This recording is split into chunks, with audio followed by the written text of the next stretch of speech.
Okay, well that was the worst timing possible. We got the call that the plane was coming. We got everything ready. We saw the plane. The plane was like right there coming in hot. And then this storm kicks up and the plane leaves. We are soaked. You can hear the thunder. Everything we have is put away. We have no shelter. And the plane left. The plane is gone because it couldn't fly in the storm. So now, what? Oh, it's Joe! Hello. Joe is a famous YouTuber. Finally. This is what I wanted. This is exactly what I like. Nighttime calm. There's no bugs at all. I'm on the water. There's a legit possibility of getting fish. I'm happy.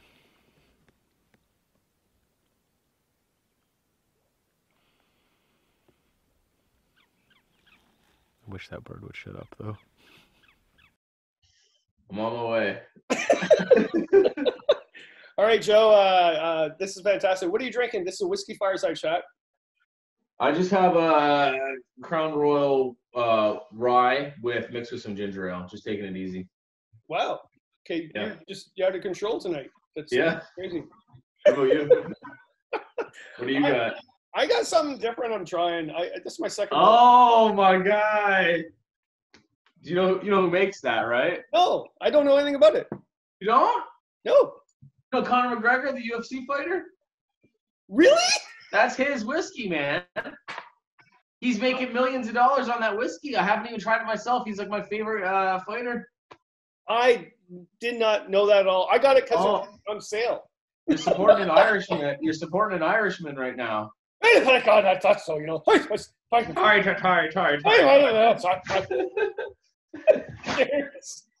Cheers, man. Woo. It's actually quite good. A little sweet, but it's quite good. And it was on sale. Wow. Did not know that. I'll have to try it. I mean, no, I knew all about that whiskey. Why question me? I'm an expert. I don't know what you're talking about. Yes. This is a whiskey fireside chat after all. Oh my Lord. I got a message today sent to me. I didn't have time to watch it on Tuesday night. So Canoe Hunt Adventures had his talk show, right? And I was busy working at CBC, whatever, so I didn't have time. And I guess it was Ted Bears that was on. And Nate from Algonquin Outfitters, he said, who would win with Ted Bears with arm wrestle with Joe Robinet or Kevin Cullen? Who would win? Out of me and you. No. It would be Ted against you, and then Ted against me. So would you win? Would I win against? And if I wish I was watching, because I would go on live and saying we'd kick some big. Because what did Tim say? Or I get his name all wrong. Jim and Ted. Yeah, Ted. Ted said, "Well, you know, out with the old, in with the new." Uh-oh. Those fighting words, Ted. That is fighting words, by the Lord. I'd scruff him up big time. Well, I wouldn't. I wouldn't have a chance.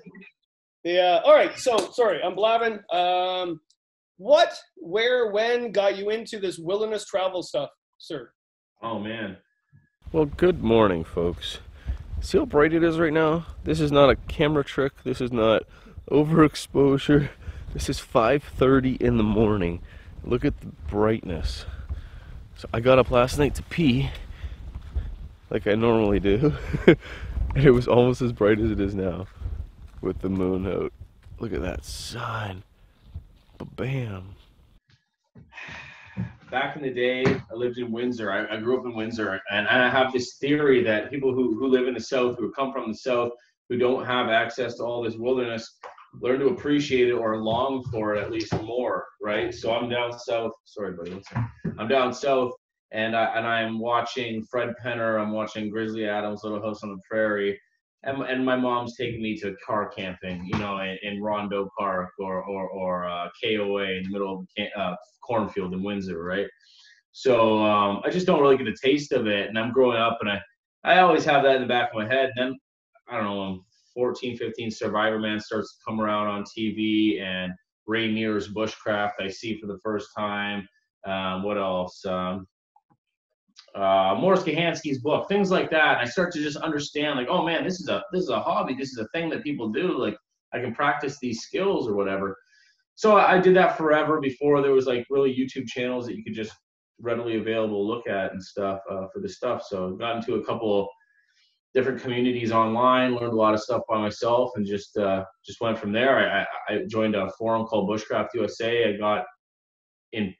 I went to meetings in person with these people and classes, and made real friends, and understood that there was like-minded individuals, and worked on my skills.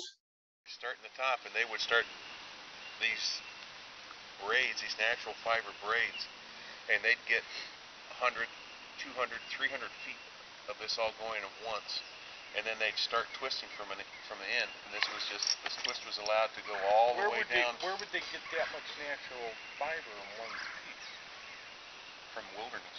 Yeah, but I mean, It's basically how it started. Was this before you went to the Sioux College for forestry? And well, actually, wasn't forestry. What would you graduate from? It was they called it park operations. So I originally started for a field naturalist, and then I kind of switched over to park operations. But they had a lot of overlapping classes. Okay, yeah. So you haven't changed, yeah? Because I graduated there in 1981. It was the same sort of concept. We went into forestry, so you graduated from forestry, but then you went and continued on. So I went into parks management like you did, and fish and wildlife afterwards. But yeah, so. Yeah, that was like the second season of Survivor Man when I was up there. I remember distinctly waiting for the second season of Survivor Man to come out to watch it with my buddies. And it came out while we were up there in 2007. And yeah, so I had started before, and kind of when I moved up there, it was a really, really big turning point for that, because I had up in Sault Ste. Marie, I had all the wilderness in the world to explore and learn things. And I really did take a lot of things like you and I experienced, where we were able to go camping together and do a lot of tree identification and things like that. That's where I picked up on that. That's one of the things I actually retained. You think of a bass, a fish, a lopsided bass. I know it's weird. Where have you ever seen a lopsided bass? Doesn't matter. Does it matter? Doesn't matter. Lopsided redbuds, basswood. Big light bulb. Drop the mic and walk away. Do you use that skill from your college right now? I mean, I know you ID species and stuff like that, but is it all a blur? Going back to college, I remember doing really well in bird ID, but I really didn't do well in bird ID until I worked in bird ID, right? Yeah. No, a lot of it's a blur, to be honest with you, but I do bring things from that, like the tree ID, the animal tracking. We had a survival course in there as well. One of the things I did not retain, because it's a lot of numbers and stuff, is orientation. It's one of the most important things, and I'm super glad these days I have like a good understanding of maps, at least, you know what I mean, my GPS. But like for the longest time I struggled, man, doing that whole like chain thing through going straight through the thick bush. You have to find your pace and all that. Like I had such a trouble with that, and almost didn't pass that, and did not retain that part of it too much. I wish I would have, because it's super important. But yeah, no, some of the things I use every day. Was the Water Tower Inn still a bar to go to at that time? No, I stuck around. I came up here with my wife, or my girlfriend at the time, which is my wife now. So I really didn't go to the bars too much or whatever. But there was a bar on campus called the Outback, and we John Clement's one of the teachers, John Clement, actually let us have some of our like quizzes, our end of the year quizzes in the bar. They're open book tests. Drinking beers. Such a Sault Ste. Marie thing to do. Well, that didn't happen when I was going there, I swear. Right.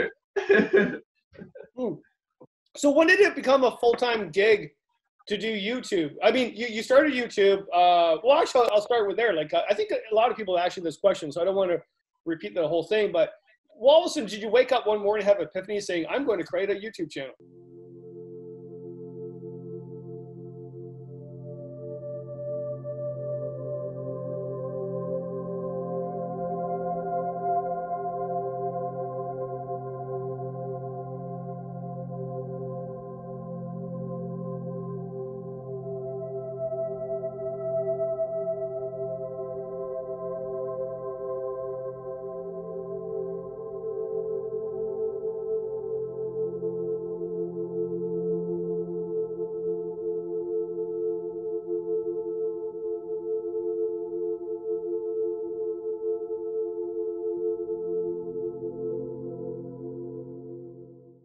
No, not at all.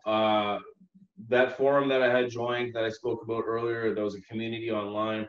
There was a lot of skill-based tests and lessons and things like you could do to further your knowledge. And I always wanted to compete in these and put my entries in, but I didn't want to take pictures because I always felt like pictures you could cheat, and I felt like that was happening or whatever. So I thought, like, if I did it, I would always make video. And I always had this like chip on my shoulder there, being this like young Canadian in this like purely like military, older American dominated place, right? So not even chip on my shoulder, but just something I had to prove something. I felt like I had to go above and beyond. So that's what I did, and I started making these videos for submissions. I only used YouTube as like a place to put the videos up on in order to place them over onto the forum. And then for some reason, I started getting comments on YouTube, and I liked how that felt. I started putting more and more attention to that. And this was way before you could make any kind of money or anything off. This is just purely out of the fun of it.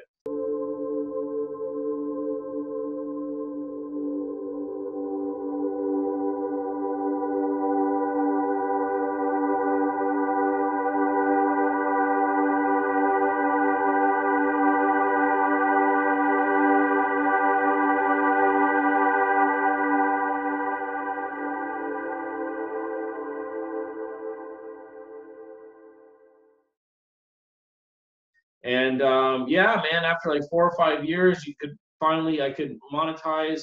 I hit that monetize button. I think I made like $50 the first month, and I was like, yeah, this is great, because I had been paying to go on these not vacations, these like canoe trips, and like paying for all this like camera gear and doing all this stuff. Finally got $50 back. So the next month, I think I hit like monetize all videos, and by that time I had a good library of videos. They made like $200 the next month. So I was like, okay, something can be done here. And for the next few years, I worked 2 jobs. I really put a lot of effort into doing the YouTube thing, and I still worked at the University of Windsor. And in between all that, I did the whole alone thing, go on the show alone. Hey guys, Joe here. Something that's been going on for about a year, and I've had to be quiet about it. I took part in a TV show, a survival TV show. The TV show is called Alone. Basically, we filmed it ourselves. We were alone. The show's called Alone. I can't say much more about it. Pretty cool, man. Really, really cool stuff. It's not fake. It's none of that fake crap. It's a real show. I can attest for that. And if you don't believe me, sorry about your luck. That's what the case is.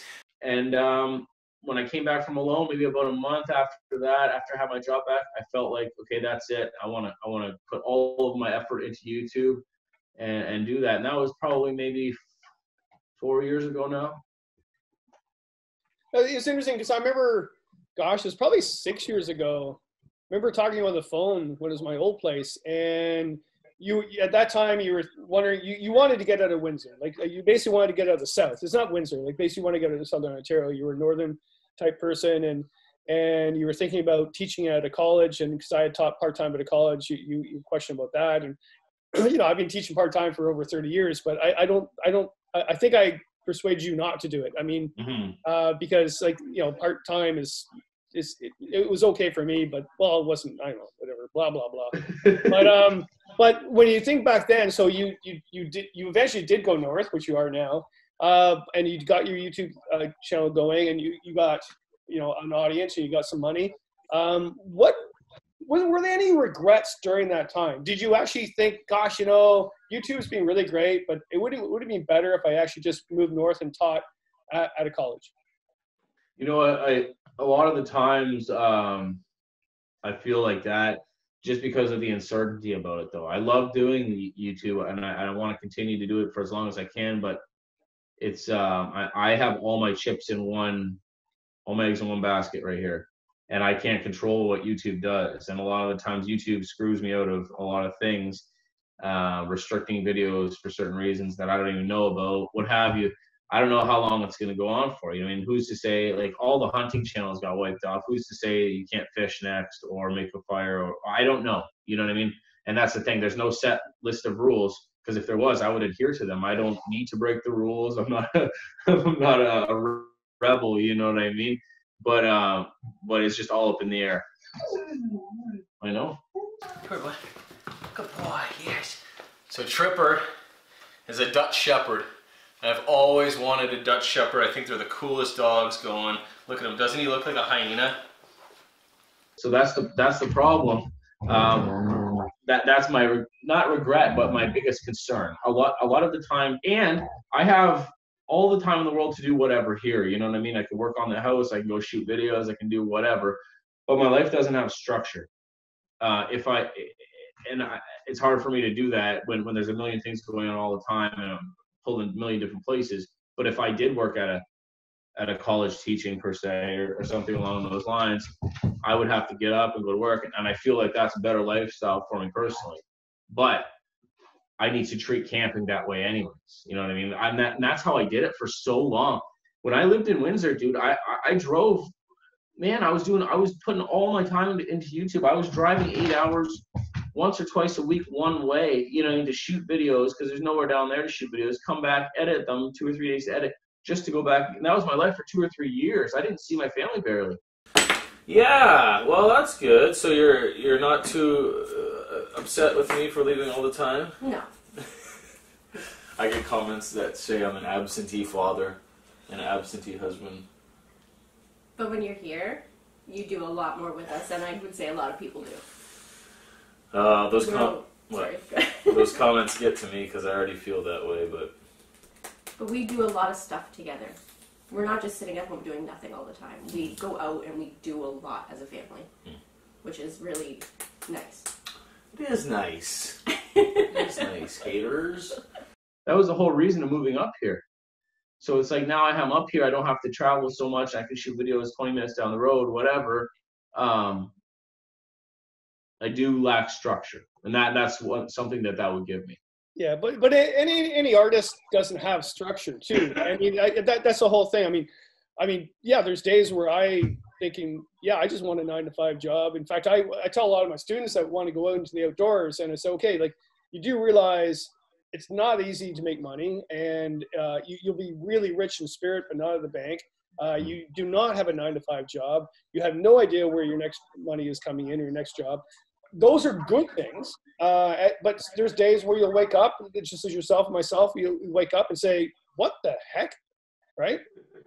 Oh, yeah, no, definitely. And especially when, listen, I have 2 young daughters. I have a wife. We moved up here all on this journey on this whole one boogie. I am strong.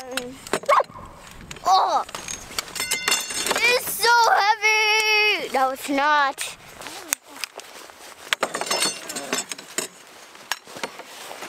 You really do look like a camera. And everything's fine. I'm not scared or concerned. Worst comes to worst, I will go get a job doing whatever. You know what I mean? And I'm so glad now that all this craziness has happened that I don't live down there still with in the midst of it. But yeah, man, it's different. Like, and you know what? I did turn my hobby into a career as well, right? So there's something to be said about that. Yeah, there really is. I mean, at the end of the day, you know, I look at friends, even my buddy, Ashley, he loves being out the doors, loves to go fishing, but he works at a factory, you know, and he does continentals, night shifts, day shifts. And, yeah, he loves being out in the bush, but the only reason is because he's not working. So yeah, we really can't complain. So you film in all seasons, fall, winter, spring, summer. What's your favorite? Same as all canoeists, the fall.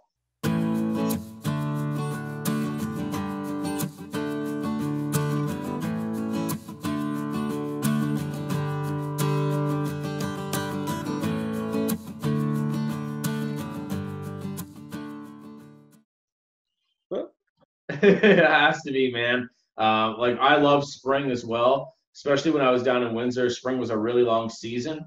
So I was able to, like, and not even just Windsor, like you're saying, Southern Ontario, you know what I mean? I used to go up to near Peterborough area, and it would still be pretty, spring pretty early compared to up here.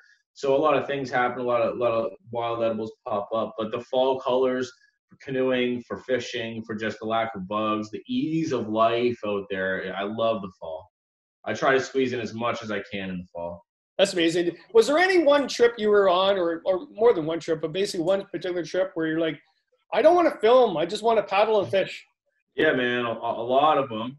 But here's the thing: I've left my camera at home once or twice, and I can't do it. Like I feel like I'm just like I'm not doing my job while I'm out there. Like it's so ingrained into me now. Like while I do have my camera, sometimes it's a burden, but I can always decide to not film at certain points. But when I don't have it, the 1 or 2 times I haven't had it, it's like, no, I definitely wish I had it type thing. Well, with the people that you go with or invite, or they invite you, whatever, do you think about that consciously? Do you script it, like saying, yeah, I'll go with that person because I think I'll get good material? Or you just go with it and then you will get good material? All right, Sean, is this better? You're not by yourself now? Yes, thank you. You're welcome. Thank you for people for giving me, or thank you people for giving me Joe for my dinner. Never mind. Nope, that doesn't sound okay. That's some fava beans and a nice Chianti. No, it's more of like who wants to do what I'm doing type thing. Who can I get to go with me to do the actual trip, right?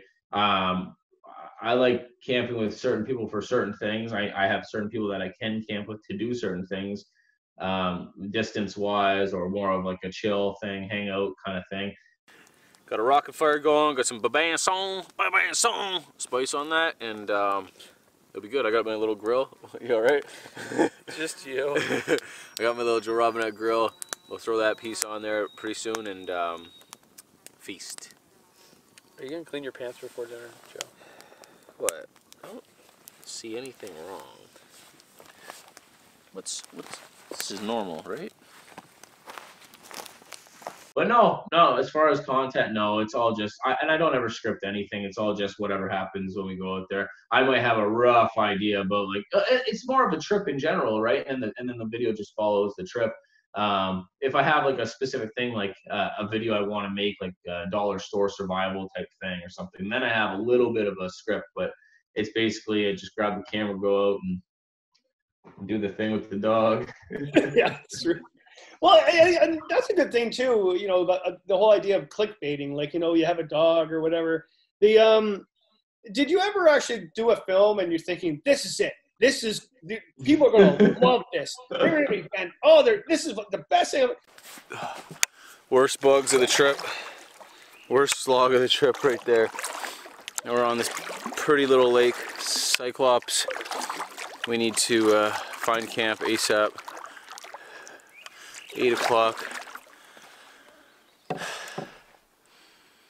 don't know if it's as smoky over here or if I can't see it, but yeah, it's definitely as smoky over here. Oh man, I hope this isn't a super buggy site. It kind of looks like it will be. It's a flat little small lake.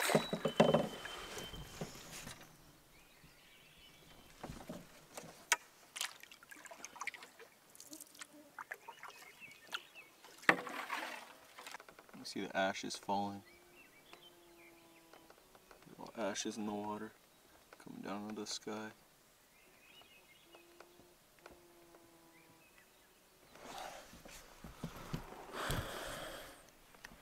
Raining ash on us.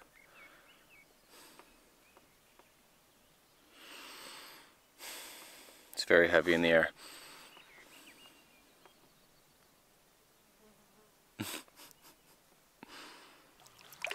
This is crazy.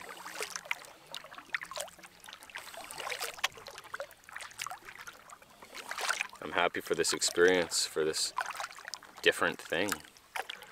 We were kind of bummed out about the smoke at first. It was a little bit depressing, but like, oh my goodness, look at this place. This is unreal.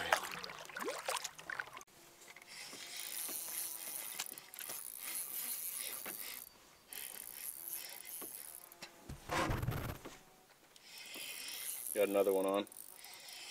I stopped to go to the bathroom and put my guy on a stringer. And then I was paddling away from where I was at and got this. Oh, that's a beast. That's a beast. That is a beast. And then nothing, and then you do something that's just sort of like, what did I just do today? And then it gets like 5 times the views. That's how it is, man. That's exactly how it is. Doug and I crossed Algonquin Park, you know, west to east, and I get like minimal views on the thing. It's this epic journey. We're catching trout left. Oh yeah, Yeah, wow. Compared, okay, so 100,000 views, whatever, right? But we're catching trout left and right, just off. Then I'll like do like an overnight camp in the woods by my house in Windsor with like transport trucks on the 401 just blowing by. And it's like 2 million views. So yeah, all the time that happens, man. Doug and I were talking about that actually. He's like, "This is the one, Joe." He's like, "This is the one," and then just a dud, you know. But it happens, man. It's hard actually right now too. I don't even know what's going on. My views have been struggling a little bit. I've noticed it across the board, and people are home, so I don't really know.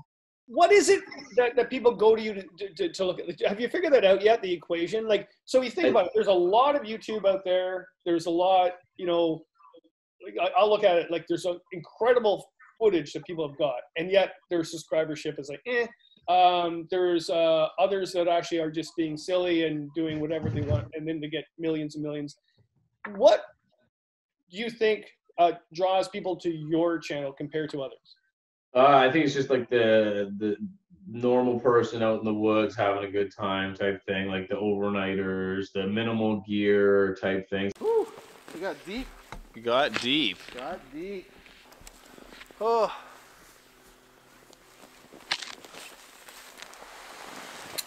Come on.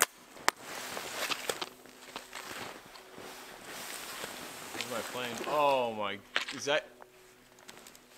That looks fun.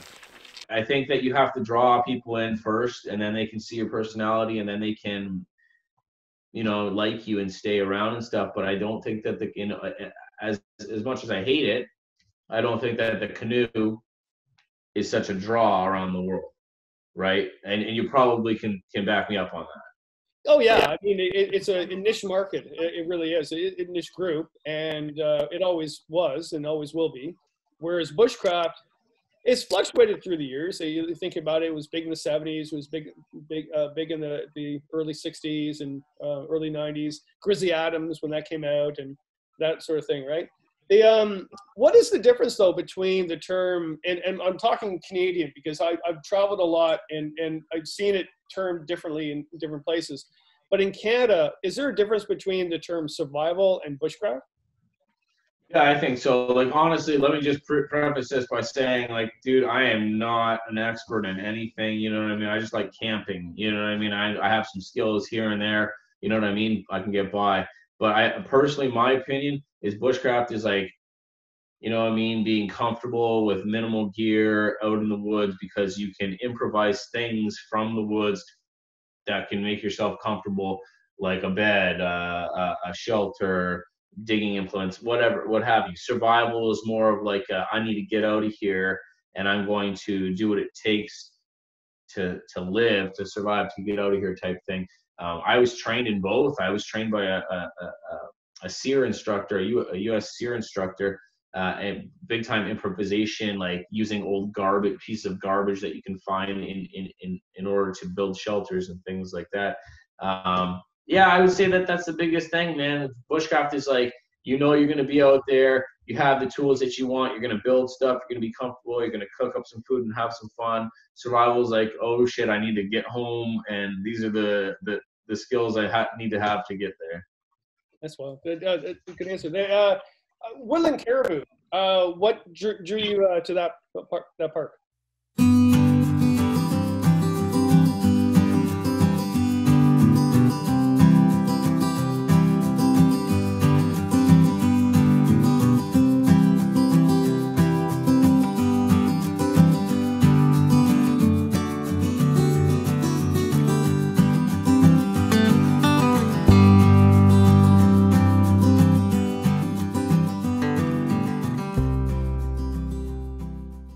Yeah, I don't know. I think I just originally before we went there the first time, I think I saw Harlan posting some stuff about it and being pretty active on social media, and me thinking it was a beautiful place and look at the fish. You know, I mean, it's a world-class fishery. So I'm like, I think I can get in there or whatever. And me and Sean, who we went with the first time, got a hold of him, made it all happen. You know what I mean? He was super easy to deal with. I liked the guy right off the hop, and it just happened. You know what I mean? And then from then on, it was just easy. I think the second time I went up there, I didn't go to the park. I just went to some crownland around there. But Harlan hooked it all up for me. I got in real close with them. We became buddies. And then the third time I went up, it was because of Kyle. You know what I mean? My buddy Kyle wanted to fish, and that was the place I knew where to go to get the fish. I knew Harlan was going to put us on the right spots and stuff. I love the place. I love the fact that the sun stays up for so long there. I know this isn't specific to that spot, but that area, the nights, the fishing, as much as I love it, I do need to change. This year I won't be going there. Even if all this stuff didn't happen, I wouldn't be going there this year for a few reasons, but I do need to change. I want to try Quetico, maybe Wabakimi. I do feel like I need to be with someone in Wabakimi just for navigation purposes, because the maps are a little screwy from what I've heard. I could be wrong about that. But Quetico, you know what I mean? And also, Harlan sold his whole business, so he doesn't work there anymore. I love Quetico. Woodland Caribou is more wild than Quetico, but Quetico is far, far more wild than Algonquin. So to compare that. But yeah, in Quetico, you put your toe in the water, you'll catch a fish, Joe. So. Oh yeah? Okay, cool. And there's bass there? Yeah, you know what? When you catch a smallmouth bass there, you actually shake it off the line. You don't want that. Oh, okay. Well, no, you do, but I mean, it's walleye and the pike and the lake trout. Right. There's no brook trout. But you got to go, like Quetico, even like Algonquin, you got to go into the interior. You got to go 2 or 3 days into the middle before you start getting rid of the crowds. I mean, Quetico doesn't really get crowds, per se, whatever, but not like Algonquin. But you get in the middle of there, like Puba Lake and Sturgeon Lake, and it's just amazing place. And actually, the really cool thing about it is that, you know, Boundary Waters was in the United States, and then Sigurd Olsen met Eric Morris on the portage, and political things happened, and then they expanded the park into Canada and created Quetico. So 92% of the use of Quetico is American. Okay. I met some paddlers in Woodland Caribou from Minnesota, and they had been all through Quetico and everything, and they were telling us the differences a little bit, things like that. All right, so solo tripping or going with another person or a group, what's your preference? Man, it's all, I don't know, dude. It's all up in the air. Like, I like it both a lot. I can't pick one over the other. They're two different things. I love being by myself for reflection, especially if I'm going to be like a 6-7 day type thing. You know what I mean? Just like a rewind, escape type thing. I love it. There's nothing like it. You know what I mean? I feel more at one with everything and more at peace with myself then. But also, you know what I mean? Going with another person or a couple other people, that's a fun time. You know what I mean? You're laughing around the fire at night. You're enjoying a couple of drinks. You're catching some fish. You're getting ideas. You're getting fellowship that you don't normally have just sitting at home, right? So there's different things. There's two different things, man. What about you? The same. Yeah, like I like going solo a lot. I'm used to be by myself, and I find sometimes it's a really solid trip because you can do whatever you want.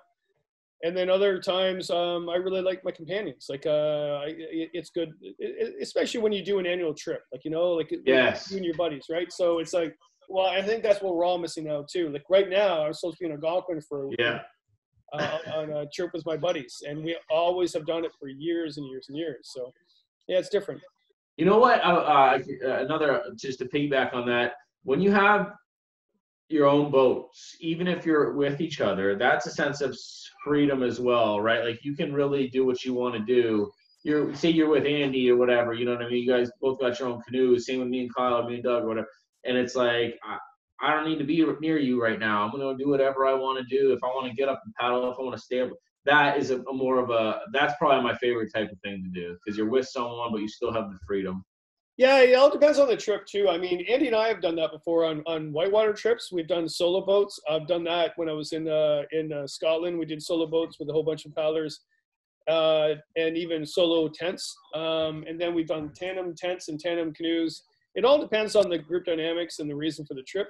So I remember taking a solo tent with Ashley Speedo Man once in Algonquin. He goes, "What is this crap? Like, what's wrong with you? Like, you don't want to sleep with me or what?" Oh, Ashley. Yes, I know. I'm so sorry I introduced you to him. Oh, it was good times. Kevin, where is he? I'm so excited.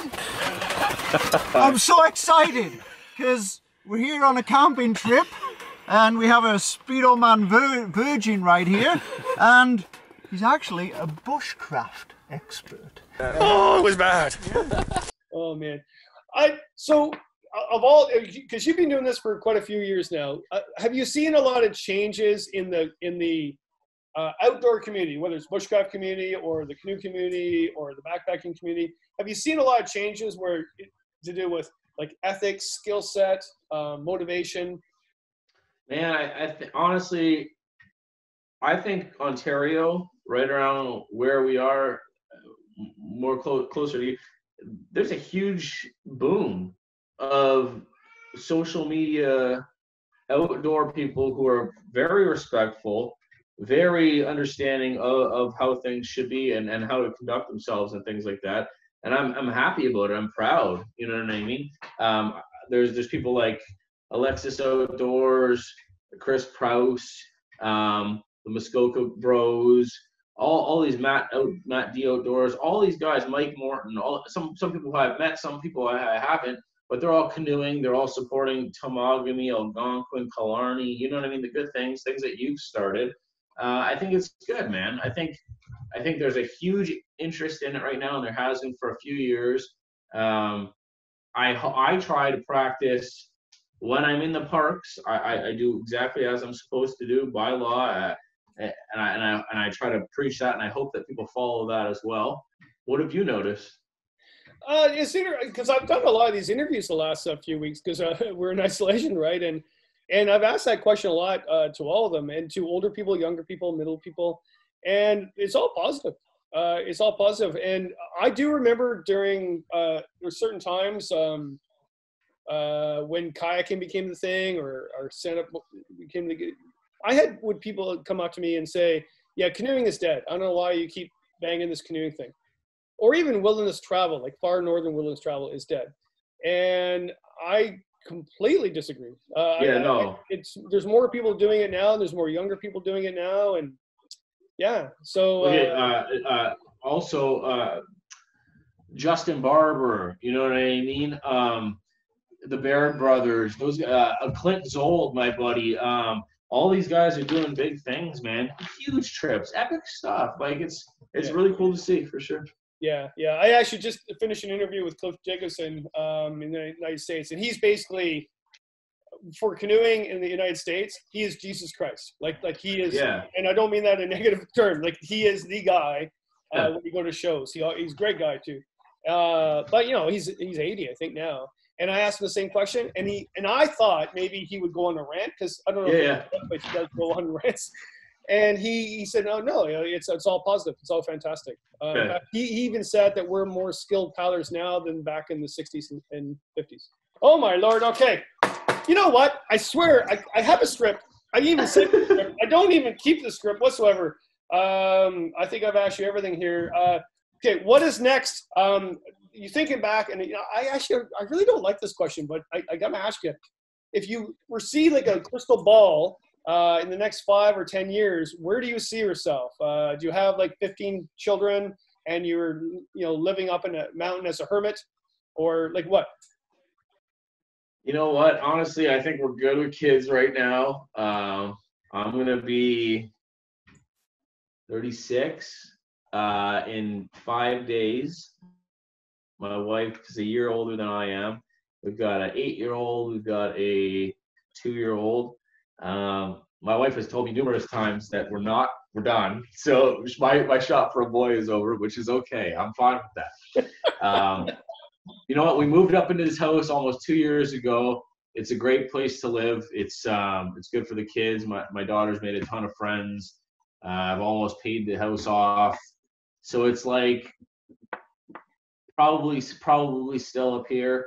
My wife most likely will start her own business as an esthetician. She went to college for that. So she wants to do that.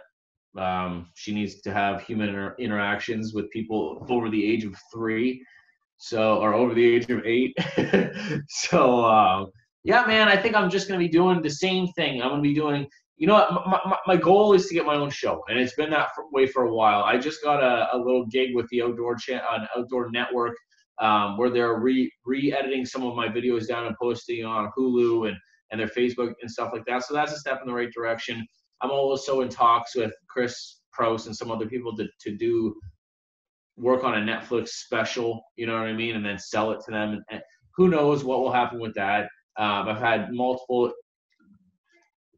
Skype interviews for television shows that have never panned out, but I've had like 50 of them, you know what I mean? So this is my goal, you know, like Les Stroud did, like Bear Grylls did, you know, and they get into a household name and then they can do whatever after. So that's really my goal. And if that doesn't happen, that's fine too. I would prefer to be a teacher than to work somewhere else. But if I have to get a normal job, I will do that too. I've written this, my family has written this, and people have reaped benefits off this whole thing that it just started as a hobby, you know what I mean? So everything's good, everything's on the up and up. And in 5 years, if I don't have my own television show in 5 years, I will still be making YouTube videos and working a job. And that's what 5 years will be from now. But isn't YouTube the new TV? I mean, really, like I worked in TV before, and I in fact I have buddies that are still working TV, and they're like, it doesn't happen anymore. It's all but, okay, right? Yeah, and I'll give you that. But like, so I've come like, so you say canoeing is a niche, but so is bushcraft, man. Think about cars. Think about football. Think about popular songs. Any of these things can be talked about in daily life. When is just Joe Blow off the street, you say the word bushcraft to them, they're going to have no clue. They're going to treat it like Ashley did with the word bushcraft. You know what I mean? When you're doing bushcraft, is there like any kind of technique that you have that, like, is there, you know, just like give me some tips. So yeah, exactly. But that's what I mean. So it's like I've come to the top of that in the YouTube genre. I really have. Like, how much more? Like, we're all at the apex now. So it's like, to become a household name, television is the next thing. Whether it not be traditional television, if it's Netflix, if it's Hulu, whatever the case may be, I really do want my name out there. That's the point I'm trying to get at. And if not, YouTube is always there, and I think I've been in contact with Sioux College, and that option is always there too, to teach there. The only downfall for that is you start in the fall teaching, right? And that's prime canoe tripping season. So I don't know, man. You know. Yeah. Sorry. Oh, like, all right then. Well, I'll have another then. Ooh. So I've got, this is a Mickey, which is 375 mils. I drank from there to there yesterday, and if I drank from here to here tonight, I'm going to have from there to there tomorrow. Just a touch less than 3 fingers worth. And 3 fingers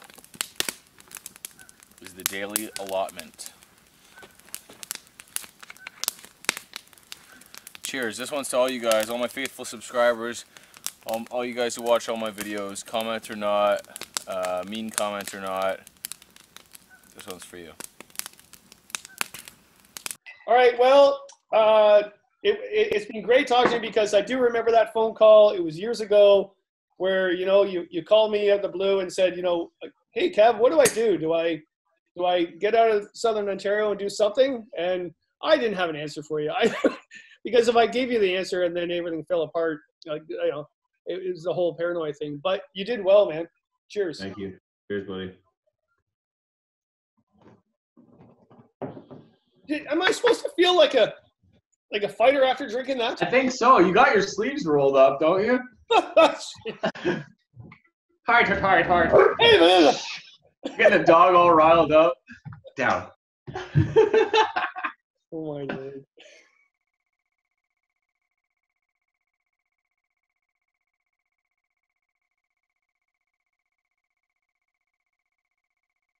Seen my channel? Yeah.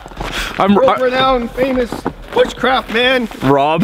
Famous Rob? He's Rob, Joe, Rob, I don't know. All right, if you haven't noticed, I'm here with the old Kevin Callan and crew, unfortunately. And I'm doing all the work, see this?